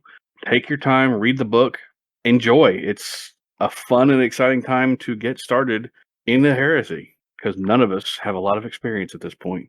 Very true. One of the things, are we still talking about rules that have jumped out to us? Yeah, sure can. I am concerned about Recon Marines with Nemesis bolters. They are expensive. What, You think so? 245 for a 10-man squad? Oh, you don't need 10, you need 5. I mean, sure. Yeah. Which takes us to, like, what, 135 points, if I'm right? Yeah, 135 points for five bros with Nemesis bolters. They have line. They have shroud bombs. Shroud bombs count you as 6 inches further away when being targeted. Correct. So just a little added extra bit of survivability. I think they're unbelievable, and especially considering the way leadership and pinning interact in this edition. Use your Nemesis squad of 5 men and shoot your friends or your opponent's sergeant. And on a breaching 5-up, don't let him take his artificer armor save. Or if you're looking at that giant blob of, with the apothecary, take out the apothecary first, then next round kill the sergeant or whatever. But now you're making your friend take a pinning check, with one less leadership than they did before, especially if you kill that sergeant. And you get to score with that, too. And they're infiltrate, so you can move them onto the objective turn 1 for some of these missions that have progressive scoring. They're very, very good. I think we're going to see them almost as an auto-include for things like Night Lords. I think we're going to see them in a lot of... Especially, I think you'll see them also, especially those little small 5-man squads for the utility and the ability to score, especially in all of the rights of war that we have now, that are giving cool units troops, but not scoring. Yep. Conversely, I looked at Headhunter Leviathan, and as a player who was tempted to play the Firewing Cabal list out of Dark Angels, I looked at this and I was like, I get a non-line troop choice. So I could just play to, kill their warlord and keep them off objectives and hope not to lose. And I don't have to play Dark Angels to do this now. Go on. I think the Serpent's Bane. Serpent's Bane is going to be what I build out of the first box. That's the Firewing Rite of War. And I think it is a very strong, very, very, very strong Rite of War.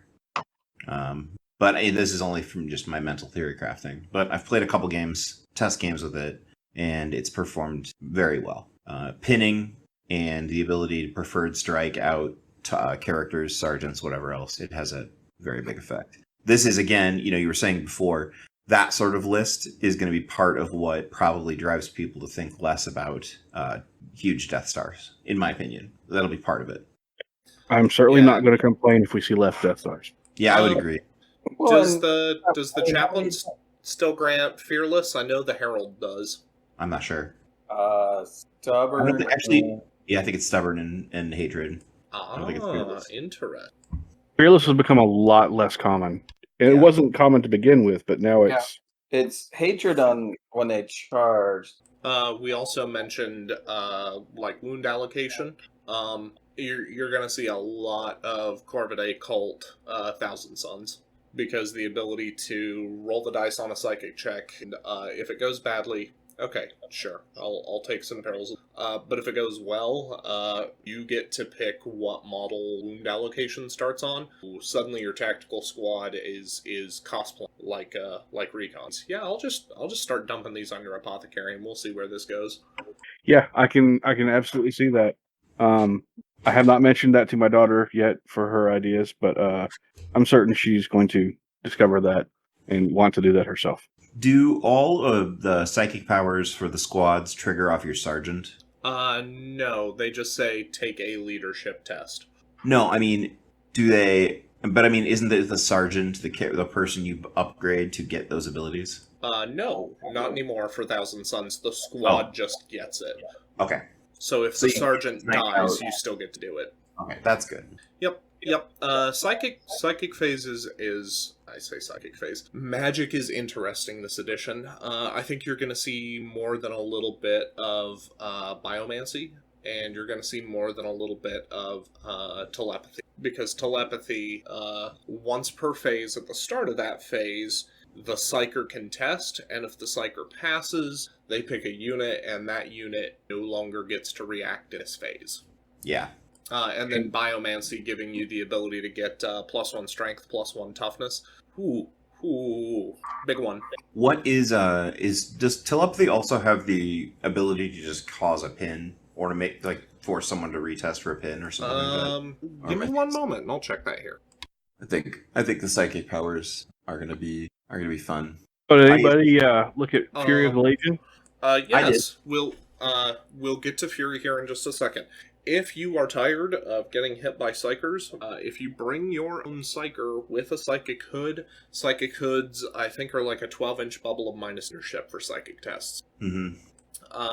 Fury of the Legion is now, if you do not move or run, you get +1 shot. Very cool. So it goes to instead of 4. Yes, you lose an overall at rapid fire, but you also lost the restriction of not being able to shoot next turn. Right. Yes, telepathy comes with the 36-inch range, assault 6. You take a pinning test at -1 for each hit caused. Yeah, hits caused. Yeah, that's ugly. It is ugly. Ahriman's going to be interesting this edition. I'm definitely going to play him a couple times just to see how I feel about him. Sacking the Warlord trait, basically, because I'm playing Orbital Assault isn't the most exciting to me, but it's hardly to the world.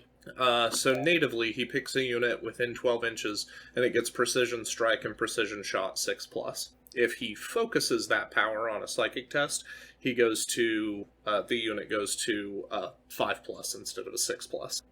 The shooting attack, though, that you get for the Divination is what's particularly the only thing I think that's balancing these two out is that they are both shooting attacks, and so you can either do the Divinatory Aegis or you do Diviner's Dart, but you can't. So Diviner's Dart is an 18-inch range, Strength 6, AP 2, Assault 1, Sniper with Guided Fire, and Guided Fire says it ignores line of sight.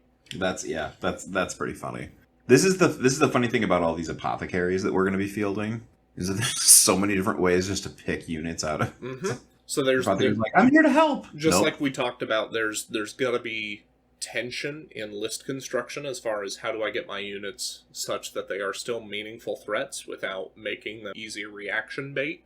I think you're going to see the same thing here as far as like how much character snipe is too. Right. Because if I over-index on it and the other guy doesn't bring any apothecaries to speak of, well, cool, I can kill all his sergeants, but then I'm paying a premium for what's not really doing anything for me. Yeah. You still can't snipe out a Spartan rolling across the table. No. Very true. That's what I have a golden cash. And everyone that buys the box is going to have at least one. Or in John's case, 4. Or John's case. Plus what he already owns. So, a glow up of epic proportions has occurred. Use that word, please. What Glow up? I know. Oh, here I figured epic. I figured epic was the problem. You're going to get Dan waxing lyrical about 6mm scale models. Glow up faux show. No cap, Dan. No cap.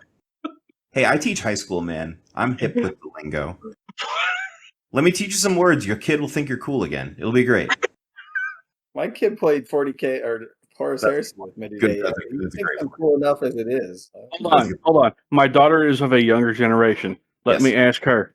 What was that you just said, Ned? I need to repeat it word for word. Glow up. Glow up. For real, no For cap. real, no cap.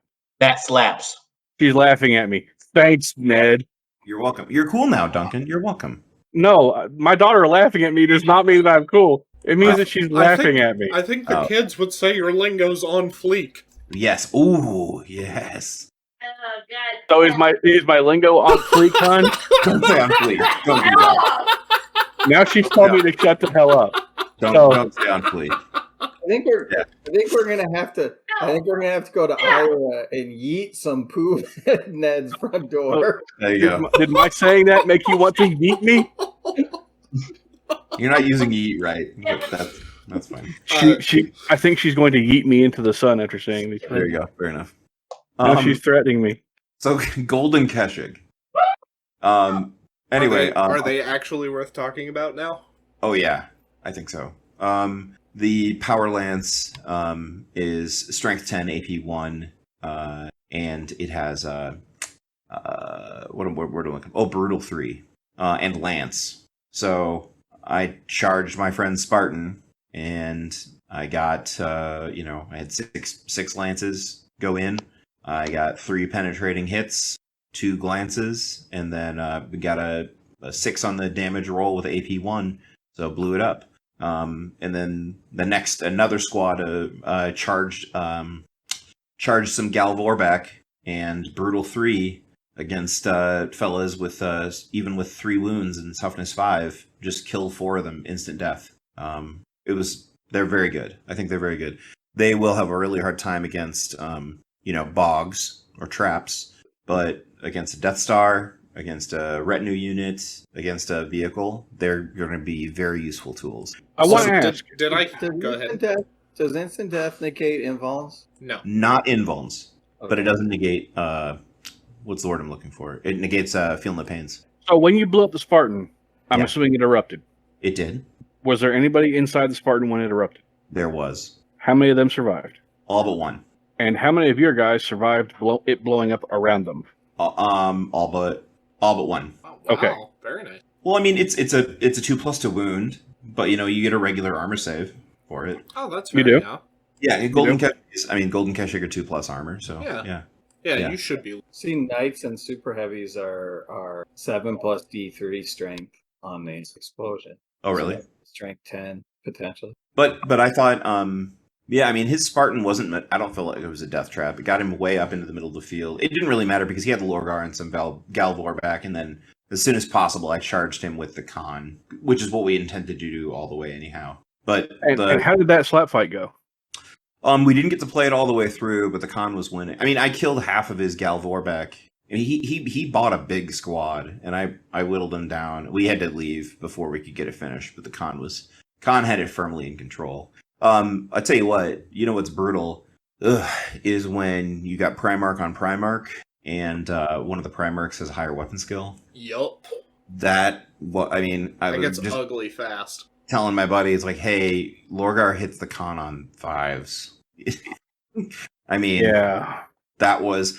I wish that wasn't. I wish it was a 4+ for them. Because he's got his eyes closed. Come on. I just. It's looking up too. No? So Matt Kane was doing one of his classes recently. He was talking about painting eyes. Yeah. When he got the studio model for Lorgar, he painted him up and showed the sculptor. And the sculptor's like, "What have you done? Those eyes look great, except his eyes are closed. They're supposed to be blank eyelids." That's funny. I wish. Who are the? It's way too early in the edition to remember this off the top of the hand. Who's got weapon skill 8 for Primarchs? Yeah, I bet Russ. I bet Russ Probably does. Russ, I Lion, think the Lion does. and who else Do you was- really want to know the answer to this? No, I guess not. I don't. But I'm just saying, like there are going to be a few Primarchs. When you're talking the inevitable Primarch tier list discussion, where people talk about Okay. this, weapon skill is going to be a huge part of that.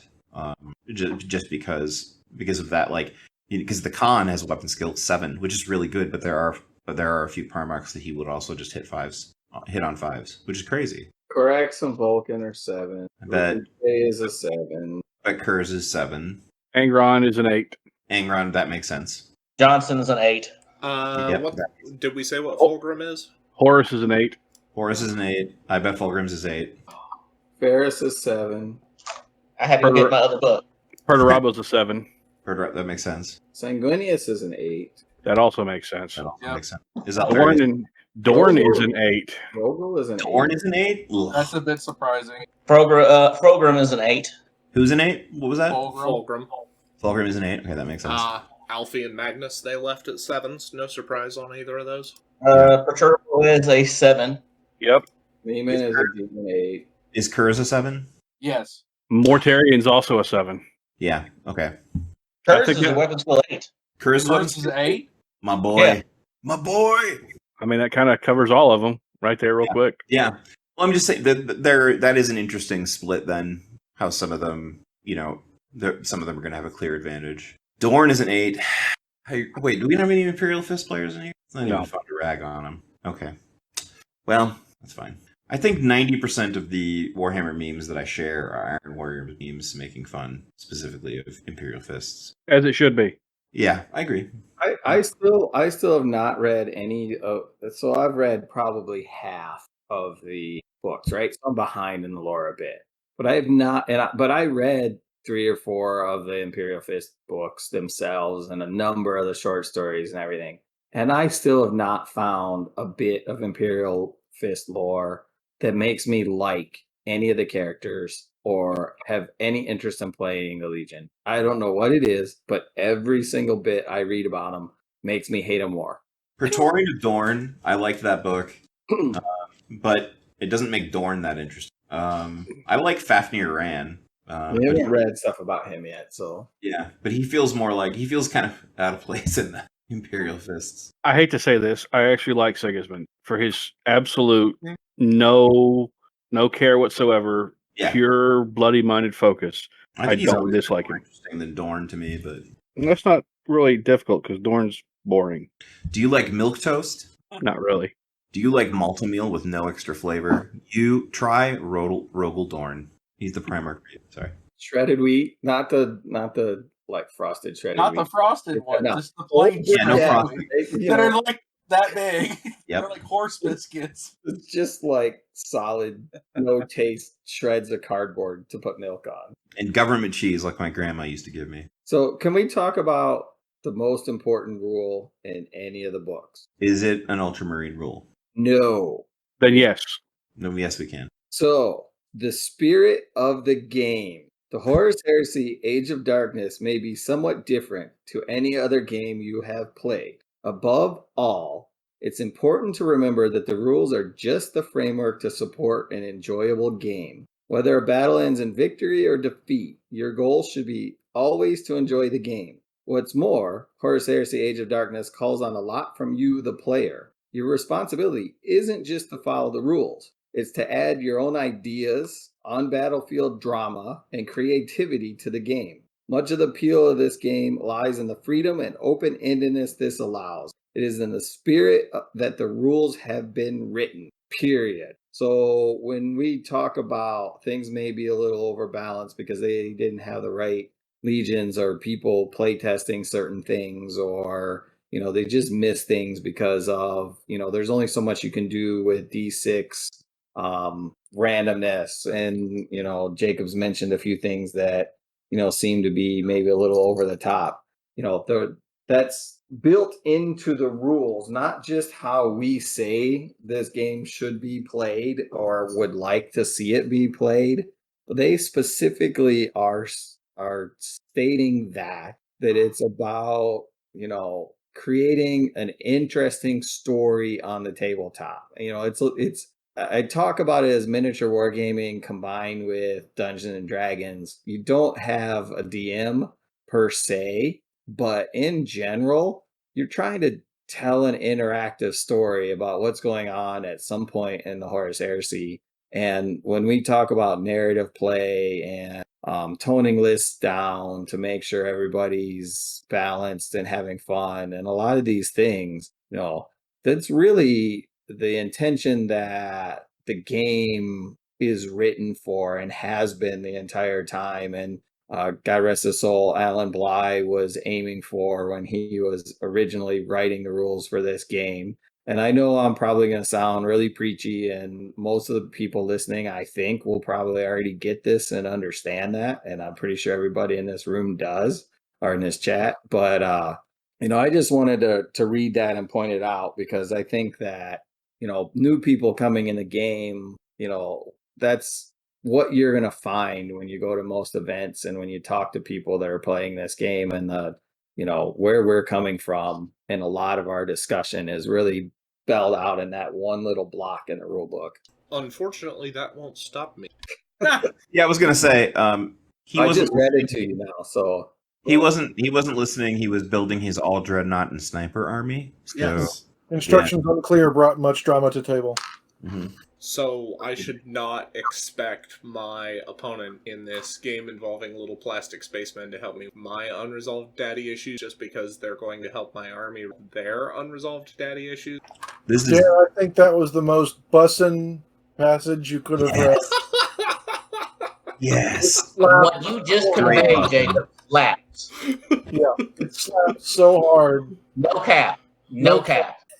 No cap. L Maybe cap. collaboration. I'm not sure which one. I hope this is a good thing and not you're making fun of me only. I think at some level, I think we've got a group of old men who might be up past their collective bedtime. Yes. As a kind of final call here, did anyone have any last thing that they wanted to mention, be it about models or rules that stood out to them about this week? Yeah, I had to get up. Oh no, John, go ahead. I was going to break a little something here. We have the event up for the Road to Saul. So by the time this gets published, I'll have it in the group. We're looking at Friday, July 22nd through Sunday, July 24th in the Forge Hobbies and Games in Houston, Texas. I'll be writing all of the fluff for the Apocalypse event and helping run it. And there'll be some debuts of some of the stuff I'm working on for that event.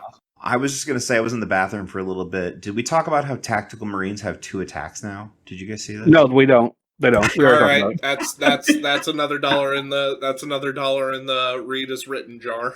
That's the isn't that the send money to Dan to pay for more stickers for event jar? I think is what we call that. It might be the same jar. I'm just going to go with no. As I said before, the answer is no. It will remain no. Anuj says the answer is no. Ned, you're fired.